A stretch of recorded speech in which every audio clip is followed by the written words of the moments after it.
Baba.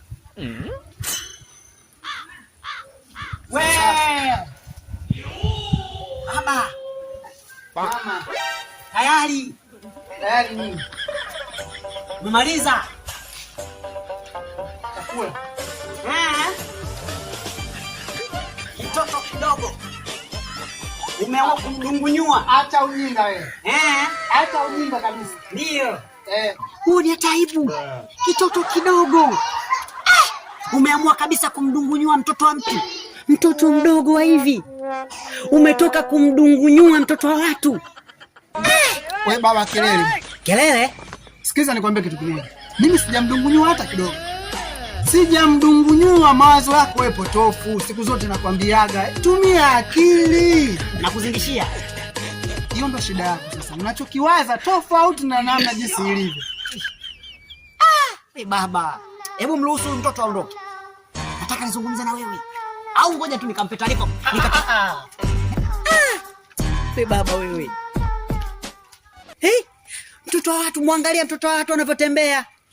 Inaonekana kabisa kachoka mtoto wa watu. Kachoka. Jamani. Inaonekana kabisa wewe baba. Huoni hata aibu kitoto kidogo? Ubakaji. Unamdungunyua mtoto wa watu. Unavyosema neno ubakaji yanatoka. Mzee, wewe mbona umekuwa ni mtu ambaye kuzusha maneno? Nimezusha hili.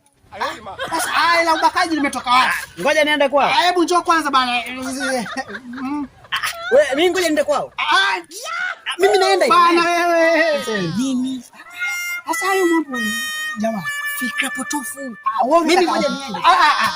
Uende wapi? Nipeleke taarifa kwao. Kwa nani kufanya nini? Zinahusiana na nini hizo taarifa? Nataka tukubaliane. Tukikubaliana mimi na wewe hiki kitu kinaishia hapa pana, sintosema kwao. Umemdungunyua mtoto wa watu, hujamdungunyua. Sijamdungunyua. Hujamdungunyua? Haina shida. Si tuisheni humu. Sawa tuisheni, hiyo umepatia hiyo. Hiyo hujakosea. Tuisheni? Nauliza la mwisho. Hili ndo la mwisho. Kama hutoniambia ukweli nafikisha taarifa kwao kwamba umedungunyua mtoto watu. Mtoto watu maskini ya Mungu anatembea amechoka. Ukitazama hata mwendo wake unajua kabisa yule wamemdungunyua. Wewe baba, kwa nini hauna huruma? Katoto kadogo, tukubaliane mimi na wewe. Si mwenyewe mbovu hii. Nani? Mbovu hii. Haina mbovu wote. Hii mbovu. Iko sawa. Lakini hauwezi kanizima kwa simu. Eti kwa sababu ya kumdungunyua mtoto wa mtu ndio ni wewe lazima niseme. Nataka tukubaliane, umemdungunyua au hujamdungunyua? Umemdungunyua au hujamdungunyua? Ndio ninachokitafuta hapo. Mimi sijamdungunyua lakini shika simu yako, shika simu yako. Sasa ya nini inarudi style? Tumezungumza kitu gani ambacho uelewi wewe? Kitu gani usichoelewa? Umemdungunyua mtoto wa watu, hujamdungunyua, ndio ninachokitafuta hapa. Hii nifikishe kwa taarifa au serikalini nipeleke taarifa. Miaka 30 uwekwe ndani. Sio kisimsimu kibo. Hii simu haitoshi na hela ongeza. La sivyo lazima nifikishe taarifa kwa kwamba umemdungunyua mtoto watu. Sasa miaka 12 unamdungunyua. Hii simu uondoka nayo. Lakini baadaye tukikutana pale tukuongezea shilingi 1000. Sawa, 1000 sawa. 1000 utaongeza 1500 au 1200. 1000. Na 200 ongeza. Shika baba. Wewe mbishi shika. Baba, Yesu we mengi baba, shika. 1200. Haya sawa. 1500. Au weka 2000 tu. Weka 2000. Mbona unafanya kama mimi tayari ATM? Umemdungunyua au hujamdungunyua? Jibu hapo. Sishamaliza. Umemdungunyua au hujamdungunyua? Shika simu yako, sitaki kelele, sitaki. Shika.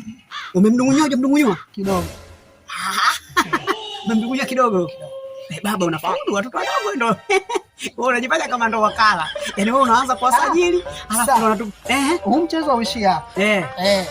Tutakutana tu kuna engo. Wewe unajifanya hapa una kazi. Haya sawa. Haina shida. Sawa. Mdungunywaji. Sawa. 2000. Buku jelo. Shika simu. Haya peleka. 2000. Haya. 2000. Haya mdungunywanaji. Pumbafu. Hii narudisha hii.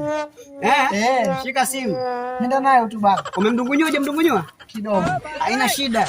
Narudisha na kipindi nimekufumania pumbafu. Malaya. Nakata jelo. Haina shida na napeleka taarifa kwao. Umekata jelo. Rudisha simu yangu. Wewe usiate ujinga. Shika basi. Usilete salamu zako. Unatania unamtania mdungunyua mtoto familia huyo. Familia.